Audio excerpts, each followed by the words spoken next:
Hello, my name's Adam Courtenay. I'm the author of this book, The Ghost and the Bounty Hunter. I've come down to Wollongong, very glad to be here. I'm here to answer a few questions that people want to ask me about the book, and I hope you get a chance to read it. I heard it, we've all heard this expression, you've got Buckley's, or you've got Buckley's chance. And a person came to me and said, I've heard about this guy called William Buckley. He's the guy who lived with Aborigines for 32 years. Do you know he's the guy from which we get you've got Buckley's? And I thought, well, no, I didn't know that at all. And apparently it is the reason. There's two beliefs behind the you've got Buckley's thing. But anyway, I checked it out, and then I heard about this man who had lived for 32 years with the Wadawurrung people before Melbourne was actually founded, and had lived an astonishing life.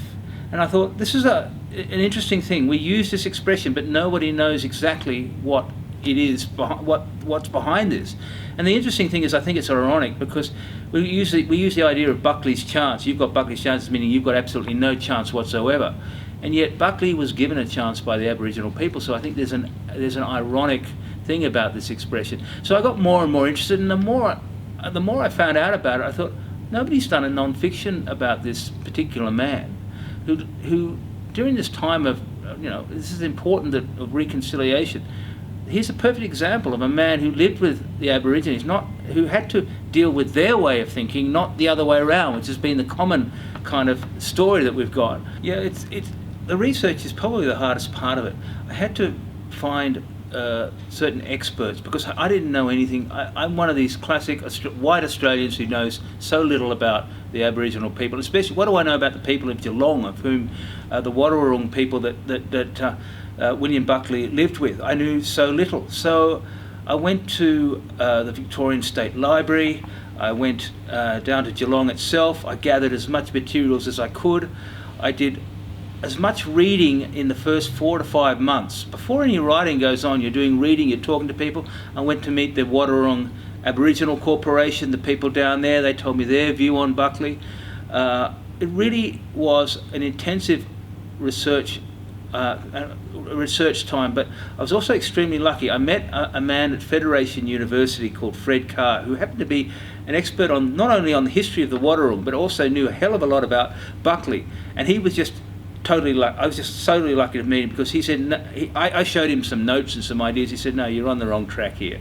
He told me, and he put me on the right track, so to speak, because there's no actual real person who's an expert on Buckley. You have to just keep asking questions from various different people. This man, Fred Carr at Federation University, was just sensational. Everything that I was then able to say, well, do you think this is possible? And he said, no, that's not possible. That's not how the Aboriginals would have done this. That's not how the likelihood. He would help me on so many things. So I didn't actually start writing for about 4 or 5 months, when I felt I finally had a grip on what this was all about, and then you start writing. Yeah, William Buckley came from a little town called Marton in Cheshire. He's a classic man of his times, a young guy from his parents' property was stolen from him by the government, because that was the Napoleonic Wars were going on. This is the late 1790s, 1780s, 1790s, yeah, 1790s. And he was sort of a young guy with nowhere to go. He was from Cheshire, he went to live in Macclesfield with his grandparents. His mother basically kicked him out. He didn't know what to do. He became an apprentice bricklayer. Then, of course, every kid was doing it at the time. They was going into the wars against the French. He served in Holland. He's one of these guys that never really had a choice to do anything that he wanted to do. And then, of course, he got sent down. It was questionable whether he had stolen some Irish cloth. Irish cloth was a certain kind of cloth. I'm told in those days it was very valuable. He claims he's innocent. Then again, they all claim their innocence. He was sent down. And let's remember one thing about Buckley. This was a man who was 6'5" in those days and 7'8". He was a huge man, so in a way he was kind of a perfect convict. So he was sent down first, I think, to work in London, in Woolwich, and then they said, there's going to be a new settlement in Victoria. This is 1803. We think you're the kind of material. You're apprentice bricklayer. You're big. You're strong. We need these type of people. And he was then, before he knew it, at the age of 21 or 22, he was sent down to Port Phillip Bay. And he finds himself in this wilderness. And that part of his story seemed fairly typical. The really interesting part for me is when it starts with meeting the Wadawurrung and the people of that area, because that's where he becomes a unique person, in my opinion. I think Buckley finally got to Port Phillip, and remember, this was not just a convict colony, it was a settlement. So there were people of so-called high stature there. There were upper class, there were toffs, as they were called in those days. And the interesting thing is about it is that within a month they were told that all the hard work they'd done to start the colony would be undone because they said, we don't like this.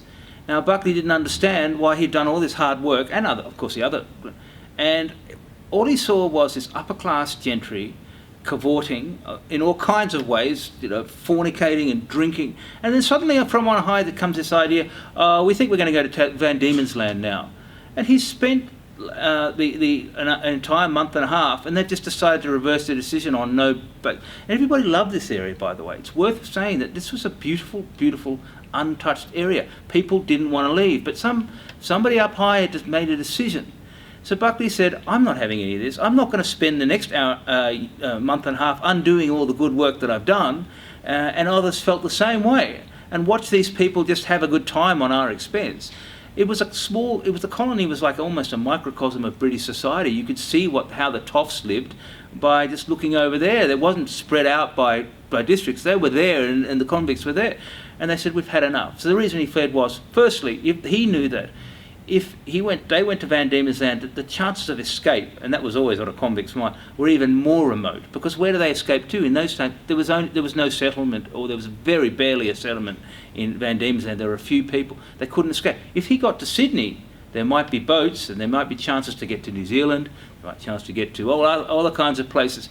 So he thought the best way is, before they go to Van Diemen's Land, that we must escape and try and get to Sydney. And of course, he knew it was 600 miles away, but he thought, I can do that. He's a big, tough guy. Remember, he's nearly 6'6". He's a big guy. He thinks he can handle himself in the Australian outback. He was about to find out that it wasn't that easy. Yeah, that's probably the most critical part of the book, of when he made contact with the Wadawurrung people. What had happened was he escaped. All the 5 other guys had been left behind. Buckley was on his own on the Bass Strait of the coast of Victoria. He'd wandered about for a couple of months. He'd found things to eat. He managed to sustain himself to some degree, but winter started coming in, and he said, I think I'm going to have to go back to camp. I just cannot stand a winter in Victoria, as we can imagine, is very cold. So he started going back. Of course, they had left by then. The colony had been disbanded. He didn't know that. By the time he got to the Bellarine Peninsula, he was extremely, he was at the end of his tether, very weak. At some point, we think at Brimley, Thompson's Creek, which is on the lower side of Bellarine Peninsula, he just collapsed. And 2 or 3, we're not sure, 2 or 3 Aboriginal women and maybe they were stalking him there because they knew he was there. This man, 6-foot man, leaving giant footprints, the Aboriginal people of that area. And they saw that he had a spear in his hand, and the day before, he'd picked up a spear from a grave and basically taken it, thinking it could help him to hunt or walk or just as something. And the next thing you know, they are crying and wailing, and they think that it's the man who died with the spear who's come back to them. Now, Buckley, of course, is white, doesn't look like this man, but it didn't matter. If that was a sign, the very fact that he had the spear that said, you are the man come back, you are a returned ghost, you are a returned kin. And from then on, it didn't matter what Buckley said when he could finally speak the language. He was just being treated like a long-lost father or mother. He found he had a sister, a brother-in-law, a niece, I think, and two nephews. So suddenly he was family.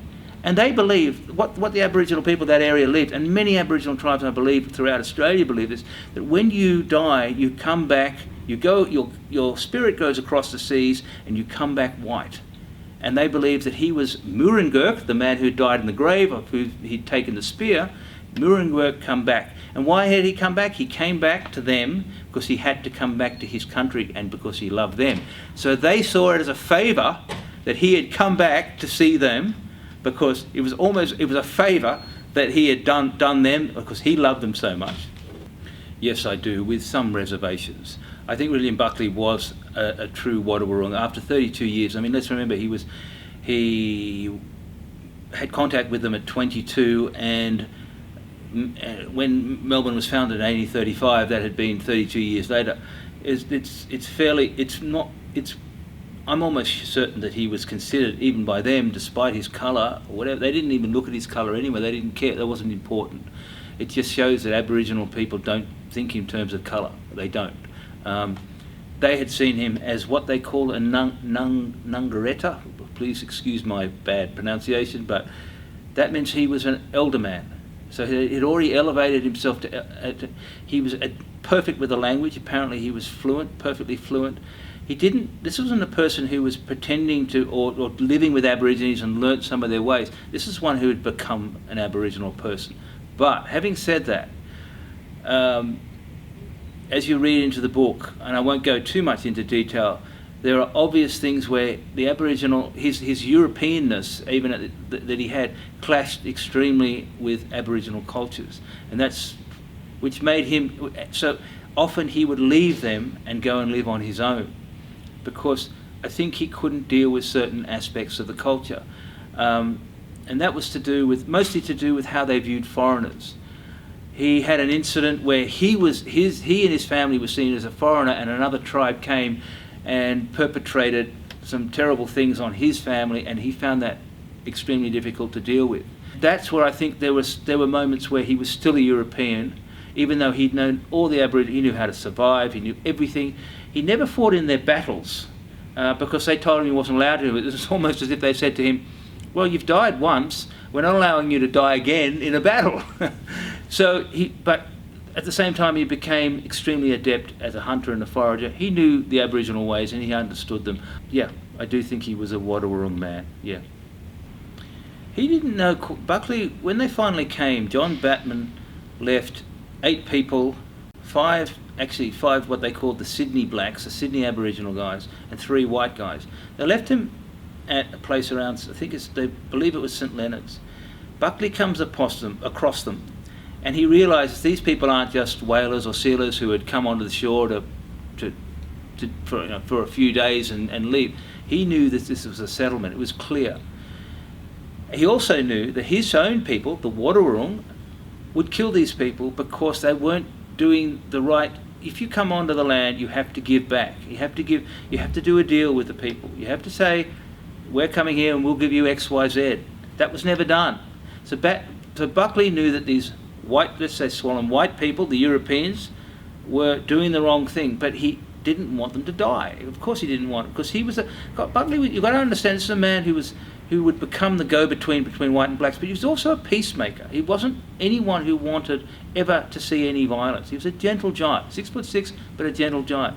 So he had to find a way to stop his own people from killing these people who were basically illegally on the land, for want of a better way of describing it. So he told his people, the Wadawurrung, that if you killed them now, you won't get the booty that's coming next in the next boat. And they understood, we don't want to, because they loved European stuff, especially axes and metal and glass. So he staved them off. And to the white people there at St Leonard's, he said, don't worry, I've got it all sorted, we'll look after you, type thing. So he was playing one people off with another and lying to both in a funny kind of way. So Buckley, this is the beginning of what he had to do. He had to be a double agent. He had to pretend to be something for his people, and then he had to pretend to be something else for the white people who had arrived, just to keep the order, to keep things okay, so that no violence ensued. And this would be not only his greatness in a way of stopping this sort of violence, but also the thing that would make him come undone. He had to juggle things with great difficulty to make sure every part of the equation did not fall apart. And that's what we was doing for the next 2 years, pretty much. Yeah, how did it all end for Buckley? That's a good question. He got extremely fed up. He found himself, as more and more white people came, John Batman's men were there, as I just mentioned, then more and more white colonists came, and he realised that this was the beginning of something enormous. There's nothing really he could do. The problem was, he was still seen as the interpreter. So every time white men gave an order, or every time white men said, I want you to stake out my country, because they'd Ask him to do this. He'd be the man that take the white men into the country so they could see the grazing place that they'd staked out for themselves. Of course, it was on a Wadawurrung and Wadawurrung and Bunwurrung land. They were encroaching the entire Port Phillip area. So there was basically three Aboriginal tribes, of which Buckley was helping white men to do, quote unquote, the wrong thing. But he did it because he kind of felt he's got to do the right thing by them. But then he realised that by doing that, he's doing the wrong thing by the Wadawurrung people. So he found himself in an awful situation. So every time he would meet his Wadawurrung or Woiwurrung people, and he spoke all their languages, he'd say, this is what the white men want. And they would say, well, are you one of us or are you one of them? And they saw him as a traitor. And of course the white people said, this Buckley, he can speak the languages and he dresses, he must be a savage. So he was neither a friend of the white people nor a friend, he was becoming a traitor of the black people. And he knew that. He could see that he was nobody's friend. So he found himself in a situation where he was becoming seen as a traitor by the locals and seen as a savage and an uncivilized idiot by the white people. So nobody particularly liked him. He said, well, what can I do? Every time I give an order, I'm telling the black people, the Aboriginal people, some sort of white man's order that they don't want to adhere to. I'm doing everything wrong by everybody. So he left. He simply said, I've had enough of this. Went to Tasmania. It wasn't Tasmania then, it's still Van Diemen's Land. He lived a very, very quiet life.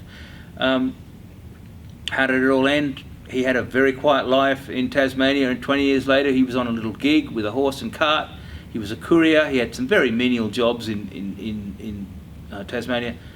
And I think the gig hit a stone, it overturned, and he broke his back. And 3 months later, from the problems that occurred and from complications, he died very, very quietly in Hobart at the age of 76. And I think the late 1856 at 76, yeah. And that was the last of William Buckley. I think Melbourne was, and people probably will disagree, and there's plenty of historians, but I thought it was the worst example of colonisation we've seen, full stop. We talk about Tasmania, and of course that entire island was denuded of its original habit, of its first people. But Melbourne happened in 5 years. Melbourne happened by 1839, 1840, there were population decreases. There were people suffering all kinds of syphilis and all kinds of diseases. The amount of sheep that had gone, it was hundreds of thousands in 3 to 4 years. Melbourne was just swamped. It was swamped in a way that Sydney wasn't. Sydney was slow. Even Tasmania didn't start to have problems, real problems with its first people until the 1820s, and of course it was terrible after that, and within a few years they were gone too. But Melbourne started immediately. Melbourne, to me, was the beginnings of Melbourne, even though it's a wonderful city, don't get me wrong, this is not anti-Melbourne, it's just the way it happened at that time, was the most critical colonisation that we had, and it's not really well known. Sydney was a convict colony. Tasmania, of course, was a convict colony, but Melbourne wasn't. It was a grazier's squattocracy, and they just wanted land, and they would do anything they could to take the land. It was more of a frontier. There was a frontier element. Sydney had a frontier element. The Blue Mountains, for instance, stopped a lot of that development. Sydney didn't expand very quickly. Tasmania's expanded quite quickly, Hobart and around there quite quickly. But Melbourne happened in a heartbeat. And the dislocation of the Aboriginal people in that area in Port Phillip is, in my humble opinion, from what I've read, people may disagree, but for what I've read, I've never seen such devastation so quickly on the Australian continent. That's why it's different. It was done by the upper class who had all the minions. It wasn't a convict colony, it was a different thing. But that's what made it even more devastating to the local people. I think Buckley learned a hell of a lot, and I'm just I learned as I suppose in a way that Buckley learned. I just kept on.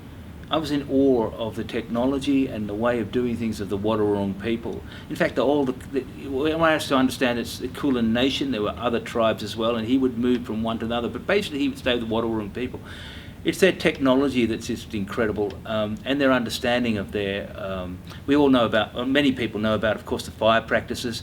That was most brilliantly exemplified around Port Phillip, where the grass was as green. They said, when the colonists came, they said it looked like it was a land touched by great art, or something along those lines, touched by the art of a painter. It looked so beautiful. But they'd obviously cultured and cultivated their land in a way that we Europeans never understood. Buckley began to understand. He understood the technology. He understood that everything had its place in its season. And so his people would move on for various parts of the food sources they need. But of course they had permanent things as well. When Batman came, he said he couldn't believe how many fish and eel traps were there, which were permanent settlements. And there were also permanent settlements, which Buckley talks about. You know, remember, he came from a very traditional English farming background, and he would have just got a plot of land, sowed it. Sometimes it worked, sometimes it didn't. But with the Aboriginal people that he would come to live with, he began to realise that there was no failure in crops. They knew exactly when things would happen. They knew exactly when this berry would come out. They knew exactly when yam season was. And yam was the yam days in Murnong was their most important staple. That was extremely. They also knew other things. They had extremely efficient technologies, weirs they would create, and every little family had its own little weir which allowed it to trap bream or to trap eels. They knew exactly when the bream was coming upstream, at what point and when they were coming down, and the technology worked beautifully. So what would Buckley learn? He'd learn that you can farm in a different kind of a way. You can farm using a natural landscape and not destroying the landscape at all. These are perhaps some cliches that people talk about. We know that, but I think he was in awe. And then when he learned how to use these things, he created his own little settlement and did all the things that they'd taught him. He smoked the eels the Wadawurrung way. He caught them with their technology. He made a hut in their fashion. He could do all those things. That's why I call him very much a Wadawurrung man. He knew all their technology. He knew how to use them. That's what happens after 32 years.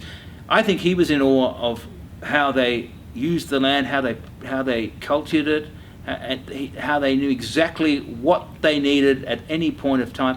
Also, they did a lot of trading, that things that they couldn't get, they would talk to a lot of other people. So they were never, for this part of the world at least, they were never lacking anything. He never says he lacked. He never said he went hungry. He never said he had a problem.